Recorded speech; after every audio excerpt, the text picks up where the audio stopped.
Hello guys, स्वागत है आपका हम फॉर चैनल पर। और आज की वीडियो में मैं VHS की लास्ट पार्ट को एक्सप्लेन करूंगा जिसका नाम है VHS 99। और ये मूवी की टेप्स बेस्ड है 1999 में, जैसे कि VHS 94 की टेप्स बेस्ड है 1994 में।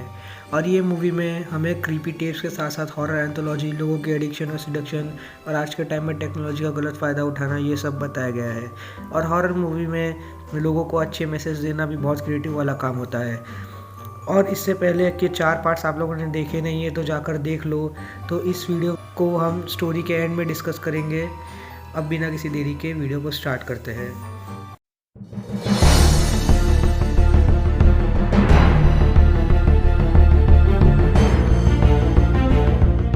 तो मूवी की पहली टेप में एक ग्रुप होता है जिनका ग्रुप का नाम होता है टीन बैंड रैक, जिसमें रैकेल, इंडियन लड़का अंकुर, क्रिस और कैलेब, और इनके नाम से बना है रैक। अब थोड़े मज़े करने के बाद वो किसी अंडरग्राउंड कॉलोनी के बारे में बात कर रहे थे जिसमें कई पॉपुलर बैंड्स परफॉर्म किया करते थे, लेकिन 3 साल पहले वहाँ शॉर्ट सर्किट लग गई और उससे वहाँ आग लग गई थी। उस टाइम बीच कैट नाम के एक उभरते हुए बैंड परफॉर्म करते थे जो कि भगदड़ में कुचल कर मारे गए और बाद में जल भी गए। तभी वो जगह भी बंद है। और ये कहानी सुनते हुए अंकुर काफ़ी डर रहा था और सभी लोग उस पर हंसने लगे क्योंकि आज रात को वो उसी कॉलोनी में जाएंगे।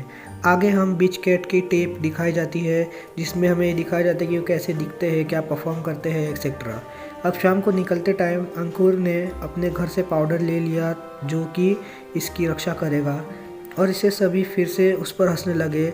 और वो अपनी हिंदू धर्म के बारे में बताता है कि तुम अगर भूत के साथ छेड़छाड़ करोगे तो वो तुम्हें पोजेस कर लेगी।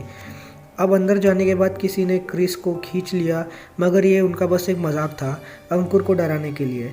अब वहाँ पर वो लोग अपना कॉन्सर्ट चालू करते हैं जहाँ वो लोग गाते गाते अजीब तरह से काँपने लगते हैं, मगर ये भी उनका एक भद्दा सा मजाक था फिर से अंकुर को डराने के लिए। और अंकुर गुस्सा होकर ये बोलकर जाता है कि तुम्हें भूत पकड़ ले।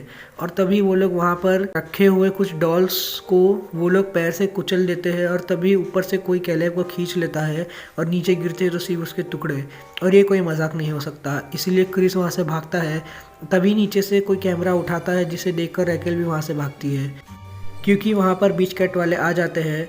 हाँ, वो लोग अभी जिंदा है क्योंकि उन्हें शांति नहीं मिली, और अब उनकी शांति भंग करने पर ये लोग भी मारे जाएंगे।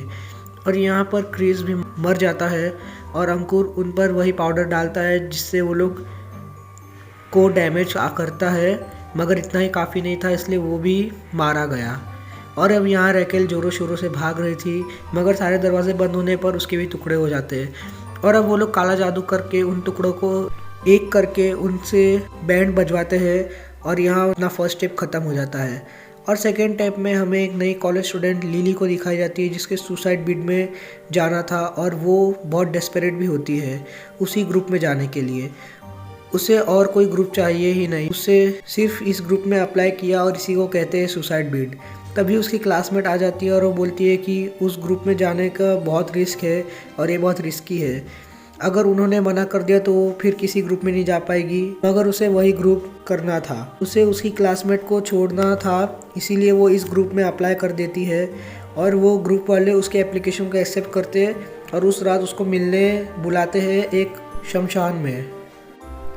अब मिलने के बाद वो एक गिलिटिन के बारे में बात करते हैं जो कि उसी की तरह एक ग्रुप में आना चाहते थे, मगर 20 साल पहले जो कि उसी तरह ग्रुप में आना चाहते थे, और 20 साल पहले वो भी उसी की तरह डेस्परेट थे और उन्हें एक रात के लिए कॉफिन में ब्यूरिड होने बोला था, और वो लोग उसे पूरे हफ्ते छोड़ दिए और बाद में उसे निकालने के टाइम अंदर कोई नहीं था, वो धरती के अंदर समा गए थे यानी कि नरक में।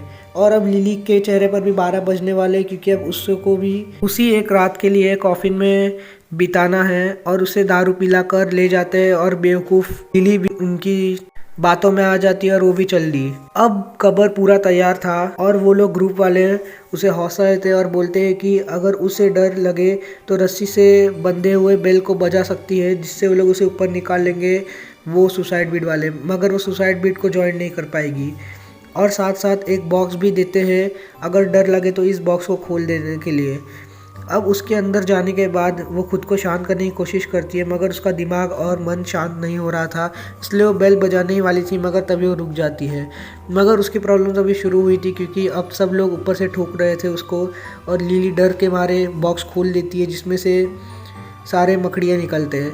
अब उसको पता चल गया था कि उसका कट चुका है और उससे एक मकड़ी मर जाती है और अब उसे और नहीं होने वाला, इसलिए वो बेल बजा देती है। मगर तभी बारिश शुरू हो जाती है और वो लोग सब लोग पागलों की तरह नाचने लगते हैं।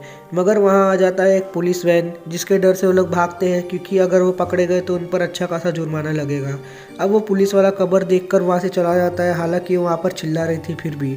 अब वहाँ पर बारिश के कारण पानी भरने लगता है और अब उसे लगता है कि वो मरने वाली है, और इसे ही तो कहते हैं असली हॉरर, जिसमें आप लिली की जगह एक बार खुद को इमेजिन करके देख लो कैसा लगेगा। और यही होता है एक रियल हॉरर। खैर अब वहाँ पर गिलिटिन आ जाता है और उसे पकड़ने ही वाला था, तभी वो वहाँ से चला जाता है और उसे लगता है कि वो हेलुसिनेट कर रही है। मगर वो फिर कॉफिन तोड़कर अंदर आ जाता है और यहाँ टेप कट होकर सुबह का दिखाता है, जहाँ पे सुसाइड बिट वाले आते हैं उसे चेक करने। मगर अब बहुत टाइम हो चुका था। वो अंदर जाकर देखते हैं मगर पूरा खाली होता है, वहाँ पर कोई नहीं होता है और वो उसे भूलने का सोचते हैं। मगर ये कोई बॉलीवुड मूवी नहीं है जिसे आप भूल जाओ और पिक्चर ख़त्म और घर चले गए। अब नेक्स्ट सीन में उन सबको कब्र में दिखाया जाता है और वहाँ पर लिली आ जाती है, मगर वो कुछ ठीक नहीं लग रही थी क्योंकि उसके साथ गिलिटिन भी आ जाता है। अभी अगर आपको समझ में नहीं आया तो मैं आपको बता दूं कि लिली ने गिलिटिन के साथ डील किया है कि वो उसे सिस्टर्स ला कर देगी और अब सब साथ में धरती के नीचे रहेंगे, और इसी के साथ ये सेकंड टेप भी ख़त्म हो जाता है। अब थर्ड टेप में हमें एक ऑजीज डंजन नाम का एक शो दिखाया जाता है जिसमें बच्चों को गेम्स और टास्क खिलाते हैं और जो जीतेगा उसकी विश भी पूरी करते हैं। अब टास्क में सिर्फ 2 पार्टिसिपेंट्स बचते हैं जिन्हें फाइनल टास्क पार करना होता है, जो कि एक इंटेस्टाइन जैसी टनल को क्रॉस करके एक माउथ होल से निकलकर गंदे स्टमक में जाना था, और उनका टाइम था 1 मिनट। अब गेम स्टार्ट होने के बाद टीमी इस गेम को अच्छे से खेल पाती है और जीतने ही वाली होती है, मगर डोना उसका पैर पकड़ लिया और वहाँ से उसका पैर टूट जाता है और उसकी मम्मी भी उसे बचाने जाती है। मगर उस बच्चे की भी क्या गलती, उस गेम का होस्ट ही गेम को रोक नहीं रहा है, तो टीमी की मम्मी उसे बचाने जाती है मगर फैमिली वाले उसे पकड़ लेते हैं। इसका मतलब ये है कि अब गेम रुकने वाला नहीं है, और इससे हम आज के टाइम की रियलिटी भी समझ सकते हैं कि कैसे कोई गरीब बच्चा कुछ करना चाहता है, मगर आगे बढ़ना चाहता है, मगर समाज आगे बढ़ने नहीं देती है और खुद ताना मारी कि आगे जाकर कि बच्चा आगे नहीं बढ़ पाया। खैर अब उस गेम को टीवी पर पिछले 5 सालों से दिखाया जा रहा है।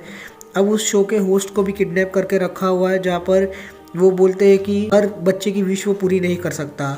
उसके साथ साथ ये भी बोलता है कि उसने कॉन्ट्रैक्ट पर साइन किया था, मगर उसको उससे कोई फ़र्क नहीं पड़ता। अब वो अपने बेटी को बुलाती है और उसका पैर दिखाती है जो कि पूरा सड़ चुका है, और उसकी लाइफ भी, जिसकी सज़ा उसे मिलेगी। अब उसे उसके ऊपर एसिड डालने वाली थी, मगर अभी नहीं। वो उसके बेटे से उसको घायल करती है और उसके बाद उसको एक सड़ा हुआ मीट खिलाती है, और अब फाइनल टास्क है उसी टनल को क्रॉस करके उसी कीचड़ में गिरना है, मगर इस बार ये कीचड़ असली है और उसका टाइम है 1 मिनट, और उसकी हालत के हिसाब से ये बहुत कम है। अब उसका टाइम स्टार्ट हो जाता है और वो 1 मिनट में अपना टास्क पूरा कर भी देता है, मगर जैसे कि उसकी बेटी को रिवॉर्ड नहीं मिला वैसे ही उसे भी नहीं मिलेगा। उसकी मॉम के लिए वो कुछ सेकंड्स लेट है जिसकी उसे सज़ा मिलेगी, और वो उसके ऊपर एसिड वाली इंजेक्शन डालने वाली, तभी वो बोलता है कि वो उसकी बेटी की एक विश पूरी करेगा, जिसके वजह से वो रुक जाती है। अब वहाँ पूछने के बाद वो लोग एक न्यूड बूढ़ी औरत को देखते हैं जिसके पेट से एक डीमन निकलता है, और यही है वो विश पूरा करने वाला। वो उस फैमिली के साथ साथ उस होस्ट को भी मार डालता है, जिसका मतलब कि उस औरत ने कुछ खतरनाक ही विश मांगा होगा और वो अपने फैमिली से भी परेशान थी। और इसी के साथ ये मूवी की 3rd टेप ख़त्म हो जाती है। अब मूवी की 4th टेप में हम एक सोल्जर टॉय को देखते हैं, और वहाँ एक आदमी आता है और कैमरा को लेकर चला जाता है, और ये सोल्जर टॉय हम मूवी की हर टेप के ख़त्म होने के बाद देखते भी है। अब वो ग्रुप बहुत ही ज़्यादा बदमाश होते हैं। एक बंदे स्केट से गिरने के बाद बोलता है कि मैं ठीक हूँ, मगर तभी उसका हाथ टूट जाता है, और मलहम पट्टी करने के बाद वो लोग कैमरा को लेकर एक लड़की के पास जाते हैं, मगर उन्हें पता चल जाता है, इसलिए उन्हें भागना पड़ता है। अब वहाँ पर किस्मत से एक हॉट लड़की उनके घर के सामने रहने आती है, और वो खिड़की पर ही चिपके हुए थे। वहाँ पर एक और मेंबर आता है जिसको वो हकाल देते हैं क्योंकि उनके हिसाब से वो कूल नहीं है और वो सब कूल है। अब वहाँ पर एक वैन आकर उनके अरमानों पर पानी फिर देता है, और यहाँ वो कुरियर वाला भी उस लड़की पर लाइन मार रहा था। उस लड़की का नाम सैंड्रा है। अब वो रात को भी लगे हुए होते खिड़की के सामने उसे ही देखने के लिए, मगर वो कर्टेन बंद कर देती है और उनके अरमानों पर भी पानी फेर देती है। मगर उन्हें अगले दिन उससे बात करने का जुगाड़ मिल जाता है, क्योंकि अगले दिन ब्रैडी को स्केटिंग नहीं आ रहा था, इसीलिए सैंड्रा उसे अपने घर ले जाती है और अब पता चला कौन कूल है। ब्रैडी के आने के बाद वो उसे स्पाई कैम लगाने बोलते हैं छुपके से उसके घर के लैपटॉप में, मगर वो नहीं मान रहा था, लेकिन वो लोग उसे मना लेते हैं और वो तैयार हो जाता है। और स्पाई कैम लगा के आने के बाद वो लोग उसे ग्रुप में शामिल भी कर लेते हैं और अपना मनचाहा चीज़ अब वो देख सकते हैं। मगर यहाँ पर वो अपना ऊपर का खाल निकालते हैं और निकालने के बाद उसके सर पर सांप जैसा कुछ आ जाता है। अब उन्हें लगता है कि ये सब कंप्यूटराइज्ड या फिर फिक्शन है, मगर ये सब लाइव हो रहा है। अब उसमें वो एक कॉल करने लगता है 911 पर, लेकिन तब तक सैंड्रा उनके घर पर आ जाती है और उसका बात कोई लॉजिक नहीं बना रहा था, इसलिए कॉल कट हो जाता है और सैंड्रा आकर एक बंदे को चीर डालती है और यहाँ एक एक करके सबको मारने लगती है। और अब वो लोग बाहर भागने वाले ही थे, दरवाजा खोलने वाले थे, मगर वो एक जन का फ्रीजर फेंक के बोलती है कि अब इस घर से कोई नहीं जाने वाला है और आखिर में उन्हें भी फ्रीज कर देती है। और इसी के साथ मूवी की 4th टेप भी खत्म हो जाती है। इस टेप में हमें लोगों को न्यू और हाई टेक्नोलॉजी के प्रति एडिक्ट होते हुए दिखाया गया है और उसके साथ साथ लोगों के सिलेक्शन को भी, जो उन्हें एक दिन खा लेगी। और इस टेप में भी एक्चुअली ऐसा ही होता है। अब इस मूवी की फाइनल टेप यानी कि 5th टेप प्ले होती है, जिसमें हम देखते हैं एक विच को जो अपने हस्बैंड और साथी चुड़ैलों के साथ मिलकर किसी रिचुअल की तैयारी कर रही थी। एक बुक के जरिए वो अपने लॉर्ड उकबन को लेडी क्रिश्चियन के शरीर में लाएंगे, जिससे वो भी काफ़ी प्राउड है। ये सब रिकॉर्ड करने के लिए बुलाए है ट्रॉय और नेट को। आज नए साल की रात है और उकबन को बुलाना आसान होगा, क्योंकि इस रात धरती और नरक की दीवार बिल्कुल थिन है। रिचुअल शुरू होते ही उकबन तो नहीं आया, मगर उसकी जगह एक फेरकस नाम का डीमन आ गया और उसे बेड के नीचे से ट्रॉय और नेट को खींच लिया और उनका आँख खुलते ही वो पहुंच जाते एक अन्य किसी जगह पर, जहाँ पर एक भाला जैसा हथियार मिलता है जिसे वो उठा लेता है। और वहाँ पर किसी के चिल्लाने पर हवा टाइट हो जाती है उनकी, क्योंकि वहाँ पर एक डीमन था जो अपना खाना खा रहा था। और अब तक आपको नहीं समझा तो मैं आपको बता दूँ कि ये नरक है और किसी भी मूवी में नरक को दिखाना काफ़ी मुश्किल काम है, जो कि इन्होंने बहुत बड़ी अच्छी तरह से दिखाया है। अब उनके सामने डीमंस पे डीमंस आ रहे थे, जिससे वो लाइट थोड़ी देर के लिए बंद कर देते हैं और लाइट ऑन करने के बाद वहाँ ढेर सारे ह्यूमन फ्लैश दिखते हैं, जिसे देखकर तो उनके उल्टी ही निकल जाती है।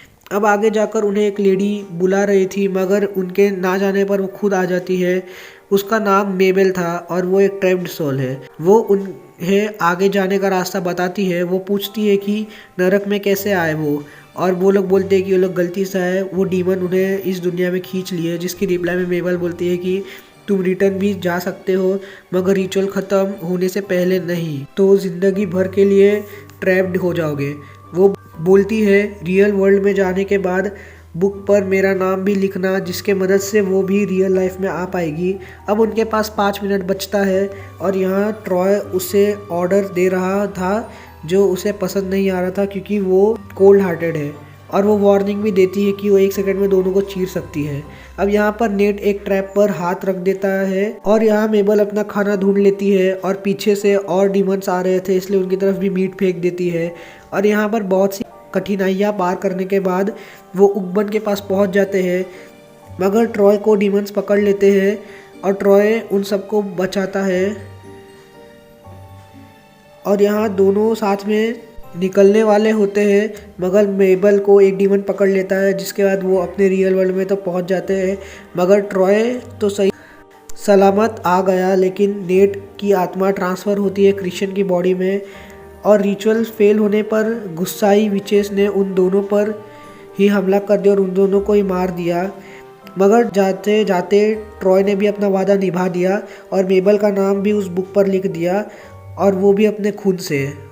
और इसी के साथ ये मूवी की लास्ट टेप भी ख़त्म हो जाती है, मगर हमें सुनाई देता है कि विचेस ने फिर रिचुअल स्टार्ट किया है और इस बार बुला रहे हैं वो मेबल को, यानी कि वो दोबारा धरती पर आएगी। तो मूवी के एंड में मेबल पर रिचुअल होता है ऐसा दिखाया है। इसका मतलब कि इस मूवी का नेक्स्ट पार्ट आ रहा है और वो भी इसी साल, जिसका नाम है VHS 85, जिसमें हम शायद इस टेप की सीक्वल भी देख पाएंगे। और जैसे VHS 94 था ईयर 1994 में बेस्ड और VHS 99 था ईयर 1999 में बेस्ड, वैसे VHS 85 होगा ईयर 1985 में बेस्ड। तो आज की वीडियो में बस इतना ही। अगर आपको वीडियो अच्छा लगा तो एक लाइक कर देना और चैनल को सब्सक्राइब करके बेल नोटिफिकेशन दबाना मत भूलना, ताकि नोटिफिकेशंस आपके घर आ पाए। और इस वीडियो पर 50 लाइक्स एम रखता हूँ, जिसके बाद ही मैं इसका नेक्स्ट पार्ट लाऊंगा जो कि है VHS 85। तो मैं आपसे अगली वीडियो में मिलता हूँ, तब तक के लिए बाय।